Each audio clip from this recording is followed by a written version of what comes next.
Pigie Bwana makofi mengi na vigelegele. Na hapa kuna kitu.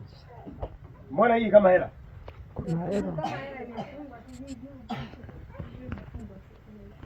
Hii ni hela.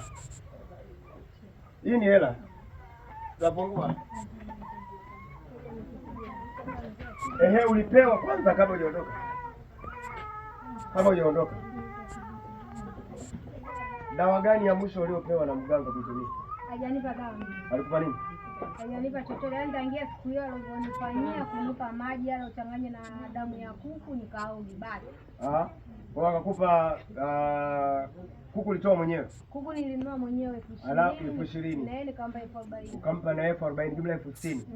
Alafu akachukua maji na ile damu ya kuku na akachanganya kwenye dawa zake akakupa, ukafanyaje? Nikaoge. Ukaogee. Umeogea hali kazi ikawa mbaya zaidi. Hali ikawa mbaya. Ukarudi hapa kwenye madhabahu. Nikamwomba tena msaada akanikatalia. Akakataa. Nikaomba tena msaada mara pili nilipokuwa na hali mbaya akakataa. Akakataa. Mara ya mwisho ndo Matuno akanikuta ndo na hali mbaya. Ndio kakimbilia kwenye madhabahu. Leo unamtukuza Mungu. Ndio. Pigie makofi Bwana Yesu.